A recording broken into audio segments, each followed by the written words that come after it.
नमस्कार मित्रों, Atul IAS academy के YouTube चैनल पर आप सभी का बहुत बहुत स्वागत है। मेरा नाम आस्था शर्मा है।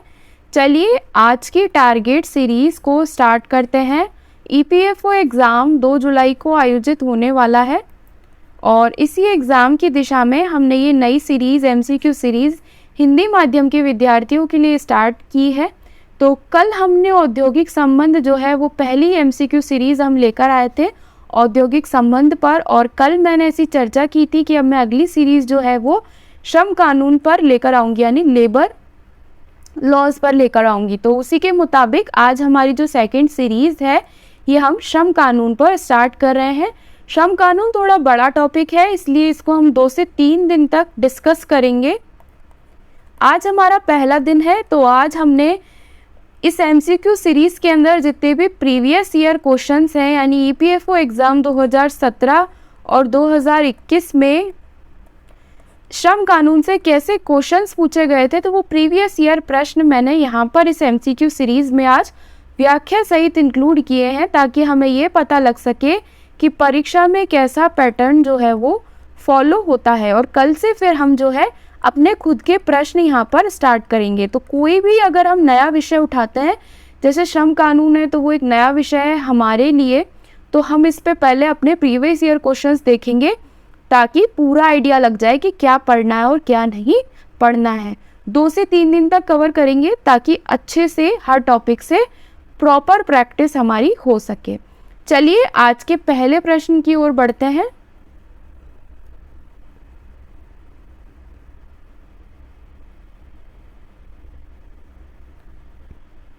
हमारा जो पहला प्रश्न है, निम्नलिखित में से कौन श्रमिक की नागरिक अवधारणा की व्याख्या करता है। अगर हम श्रम कानून के बारे में बात कर रहे हैं तो हम श्रमिकों की बात भी ज़रूर करेंगे। तो जो जितने भी विदेशी जो कुछ फिलोसोफर्स हैं उन्होंने कुछ अपनी अवधारणाएं दी हैं, तो यहाँ इनमें से एक है श्रमिकों की नागरिक अवधारणा।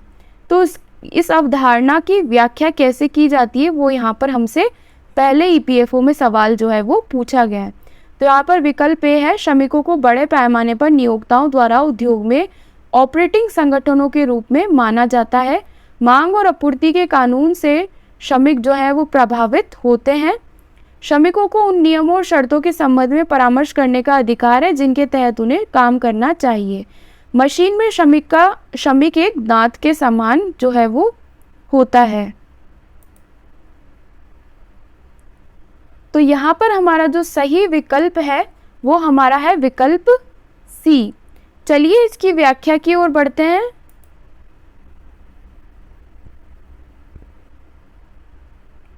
ये हमने कल औद्योगिक संबंध के अंदर भी जो है वो डिस्कस किया था कि श्रमिक जो होते हैं उनके ऊपर जब कोई नियम या शर्तें बनाई जाती हैं तो उनसे परामर्श करने का उनको अधिकार है जिसके तहत उन्हें काम करना है।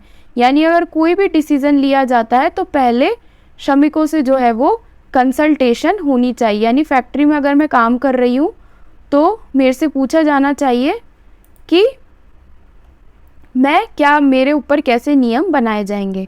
इसकी व्याख्या में, एक लोकतंत्र में एक नागरिक के रूप में इन अधिकारों को निर्धारित करने और प्रयोग करने में कुछ अयोग्य अधिकार और आवाज़ होती है।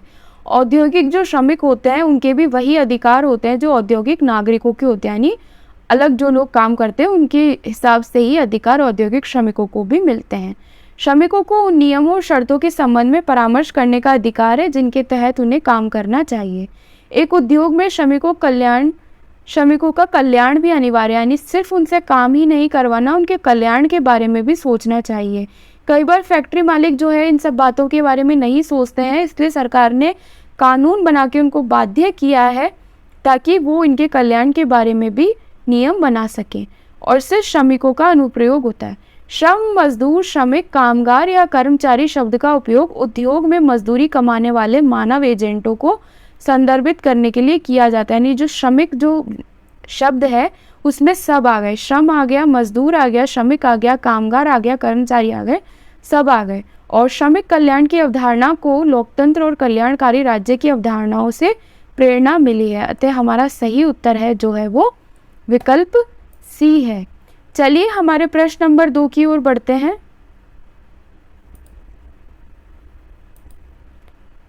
निम्नलिखित में से किसे न्यूनतम मजदूरी अधिनियम 1948 के तहत केंद्र सरकार द्वारा गठित केंद्रीय सलाहकार बोर्ड के अध्यक्ष के रूप में नियुक्त किया जा सकता है? तो जो श्रमिक कानून है, जो श्रम कानून है, उसमें अलग अलग बहुत सारे कानून जो हैं वो इंक्लूड किए गए हैं। तो उनमें से ही एक जो है अधिनियम है न्यूनतम मजदूरी अधिनियम 1948। यानी अगर कोई श्रमिक जो है वो काम कर रहा है तो उसको न्यूनतम मजदूरी मिलनी चाहिए। तो कई बार मजदूरी पूरी नहीं देते, इसलिए इस पर भी 1948 में एक अधिनियम बनाया गया था जिसका नाम था न्यूनतम मजदूरी अधिनियम। तो इस अधिनियम के तहत जो केंद्रीय सलाहकार बोर्ड है उसके अध्यक्ष के रूप में किसको नियुक्त किया जा सकता है, ऐसा पूछा गया था। तो बोर्ड के स्वतंत्र सदस्यों में से एक, बोर्ड के नियोक्ता के प्रतिनिधियों में से एक, बोर्ड के कर्मचारियों के प्रतिनिधियों में से एक, सरकार द्वारा नामित केंद्र सरकार का एक पदाधिकारी। तो यहाँ पर जो है अध्यक्ष किसे माना जाएगा? तो यहाँ पर आप देखेंगे तीनों में बोर्ड के कुछ सदस्यों की बात हुई है, लेकिन यहाँ पर जो है एक अलग पदाधिकारी की बात हुई है कि सरकार द्वारा नामित केंद्र सरकार का कोई पदाधिकारी हो सकता है। तो ये एकदम अलग भी है और एकदम सही भी है। विकल्प डी हमारा सही उत्तर है, क्योंकि जो बोर्ड में ऑलरेडी जो लोग हैं अगर उनको ही नियुक्त कर दिया जाएगा तो वो तो थोड़ी सी बोलते हैं ना कि जस्टिफिकेशन नहीं होगा। लेकिन कोई अलग से सरकार के द्वारा जो नामित है केंद्र सरकार का पद अधिकारी, उसको जो है यहाँ पर अध्यक्ष बनाया जाता है। चलिए इसकी व्याख्या की ओर बढ़ते हैं।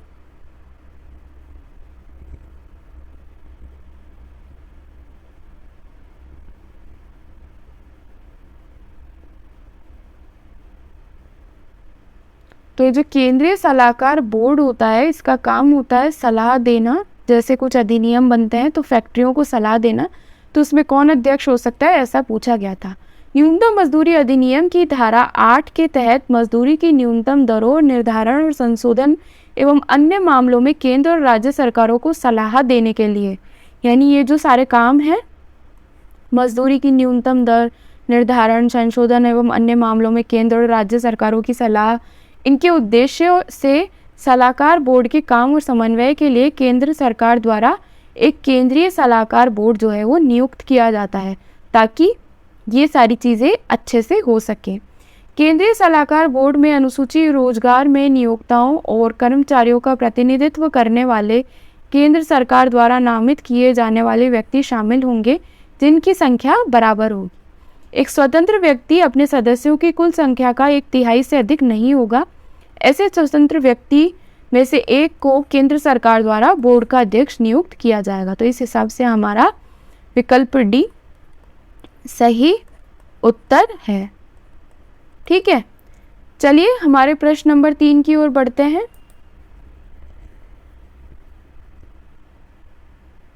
प्रश्न नंबर 3 है, ये धारणा कि मनुष्य स्वार्थी और आत्म केंद्रित है और हमेशा दूसरों की कीमत पर भी अपने लक्ष्यों की प्राप्ति के लिए कोशिश करता है, श्रम कल्याण के किस सिद्धांत की व्याख्या करता है?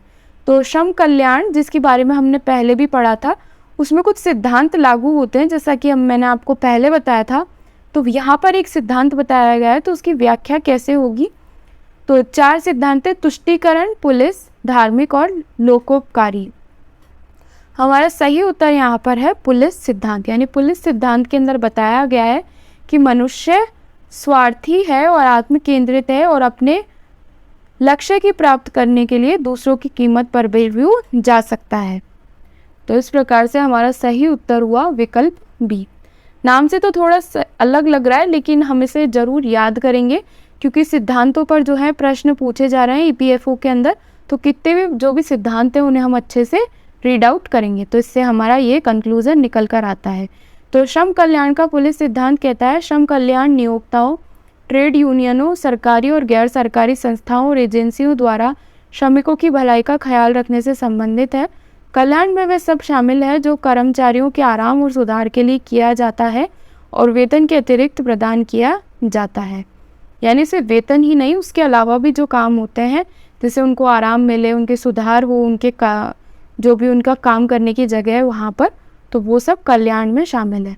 पुलिस सिद्धांत इस धारणा पर आधारित है कि मनुष्य स्वार्थी होते हैं, यानी जो फैक्ट्री ओनर्स होते हैं वो बहुत स्वार्थी होते हैं और खुद का लक्ष्य प्राप्त करने के लिए, स्वयं के लाभ के लिए दूसरों के कल्याण की भी कीमत लगा देते हैं। यानी अगर कोई श्रमिक है तो उससे ज़बरदस्ती भी काम करवाया जा सकता है, जस्ट बिकॉज उनकी डिमांड ज़्यादा है।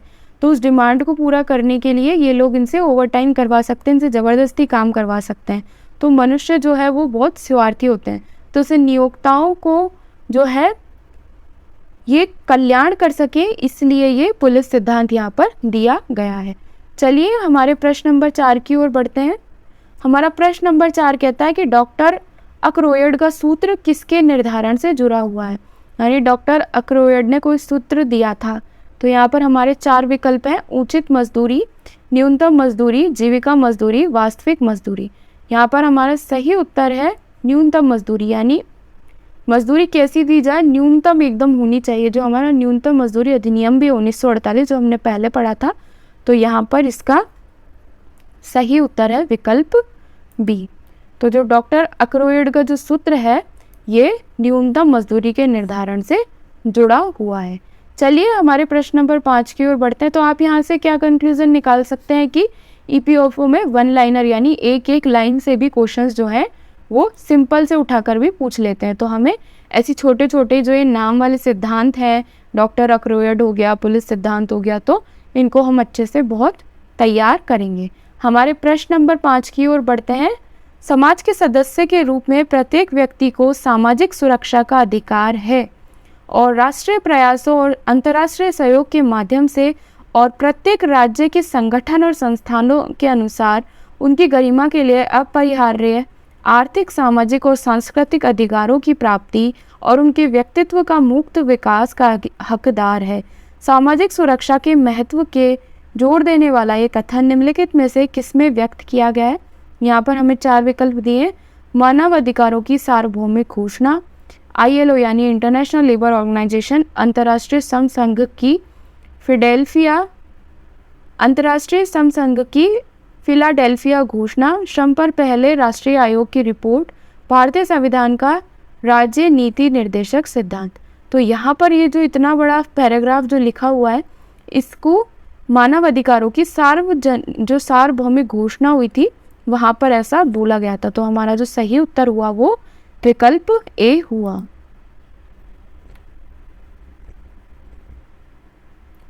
तो उपर्युक्त जो कथन है मानव अधिकारों की एक सार्वभौमिक घोषणा है।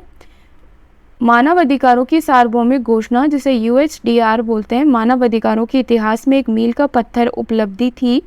दिसंबर 1948 में पेरिस में संयुक्त राष्ट्र महासभा के 717 ए जो प्रस्ताव था उसकी घोषणा में इसकी घोषणा की गई थी और इसमें कुल 30 अनुच्छेद दिए गए थे। तो ये मानव अधिकारों की सार्वभौमिक घोषणा थी जो यूनाइटेड नेशंस में संयुक्त राष्ट्र की महासभा में हुई थी। इसी प्रकार से मित्रों हमारे टारगेट सीरीज़ के 5 प्रश्न यहाँ पर समाप्त होते हैं। आज हमने श्रम कानून से जो है प्रीवियस ईयर क्वेश्चंस उठाए थे। कल से हम श्रम कानून के प्रैक्टिस क्वेश्चंस आप लोगों के लिए लेकर आएंगे। 2 से 3 दिन तक हमारी जो है श्रम कानून की MCQ सीरीज़ ही चलेगी। आप श्रम कानून को पूरे दिन रिवाइज कीजिए, रात में हम आपके लिए प्रैक्टिस सीरीज़ लेकर आएंगे और इस प्रकार से प्रैक्टिस के माध्यम से हमारा हर टॉपिक ओवरऑल जो है वो कवरेज की तरफ जाएगा। अगर आपको ये वीडियो पसंद आती है तो प्लीज़ इसे लाइक करें, चैनल को हिंदी माध्यम के विद्यार्थियों के साथ शेयर करें और सब्सक्राइब करना ना भूलें। अतुल IAS एकेडमी के YouTube चैनल से जुड़ने के लिए आप सभी का बहुत बहुत धन्यवाद।